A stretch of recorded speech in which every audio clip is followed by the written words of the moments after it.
Good afternoon. Welcome to Volcano News. I'm your host, Gracie Garcia, coming to you live from our newsroom. Today, we'll take you back through the memories of some special guests who were alive during the last eruption of the volcano here in the United States, Mount St. Helens. This shocking event occurred almost 32 years ago on May 18, 1980, in the state of Washington.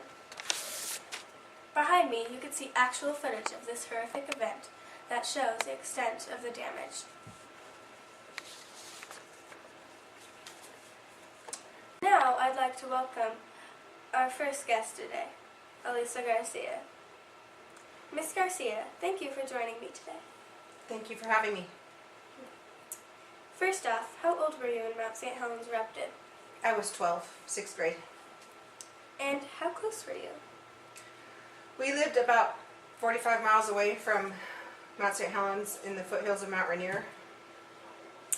Wow! Do you remember what you were doing when this happened? I sure do. I was riding my horse and I felt the earth shake a little bit, and so I turned around to head home, and when I got about a half mile from home, I saw what I thought was snow coming down from the sky, but when it landed on me it was black, so I realized it wasn't snow, and it was probably the volcano they've been talking about. Do you have any other memories of the time you would like to share? Sure. When I got to school the next day, I found out that one of the students at our elementary school, Andy Carr, had passed away with his father and his younger brother. They had been camping down by the volcano and were not able to get away in time. And when they took a picture of his body, they put it in the newspaper, and it showed him in the back of his dad's pickup truck, and it was really sad for all of us. Thank you so much for sharing your memories with us. It makes it so much more real. You're welcome. Thanks for having me. I'd now like to share a few facts with you about the eruption to give you an idea of how big an area was affected. The summit elevation of Mount St. Helens before the eruption was 9,677 feet. After the eruption, the summit is now measured at 8,363 feet. The eruption removed 1,314 feet from the summit. The landslide caused the eruption covered in 23 square miles. An eruption column rose 80,000 feet into the atmosphere in less than 15 seconds and deposited ash in 11 U.S. states for several days after the event. The ash in the atmosphere circled the Earth in 15 days. Here's a map of the states that recorded ash fall from Mount St. Helens eruption.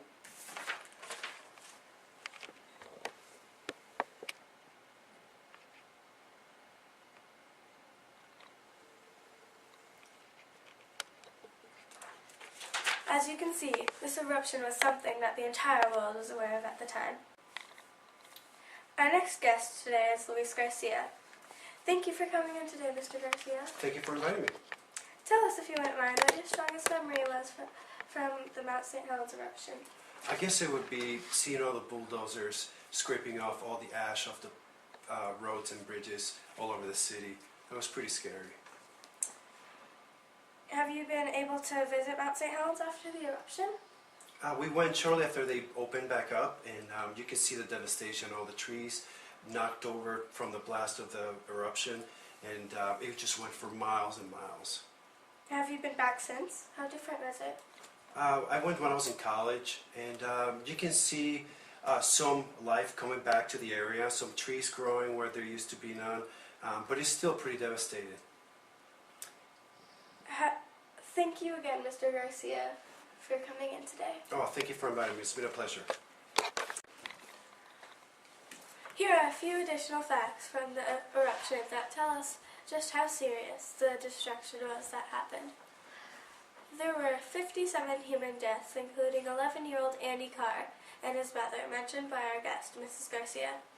The countless non-burrowing wildlife also died in the blast area, including about 7,000 big game animals and approximately 11 million salmon.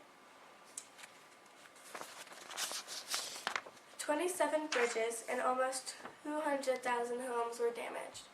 4 billion board feet of timber was blown down like toothpicks. That is enough to build about 300,000 two-bedroom homes. Our last guest to visit with us today is Jamie Badger. She will be telling us about her memories from the Mount St. Helens eruption. Thank you for joining me, Mrs. Badger. Thank you for inviting me. Who were you with when the eruption happened? My parents. What were you doing when the eruption happened? Well, I was only 7, so I was probably playing outside. Were you scared? Not so much. At 7, I was more interested, intrigued by the whole thing. Wasn't quite sure what was happening. What memories are strongest for you about the eruption? Probably just the ash coming down and everybody being so panicked about it, and probably being amazed at how far the ash came, because as we were driving from Washington to Trout Creek to see my grandparents, we were also having ash the entire way and stopping and picking it up at all these different sites on the way so I could bottle it. And I heard you brought something to share with us. I did. When I was in the 2nd grade, right after it happened, my mom and I made a scrapbook and a report for my school that I did on Mount St. Helens. It has some original postcards, some original newspaper articles on the event, and also some photos from being at my uncle's house in southern Washington of the different stages of the plume coming into the air.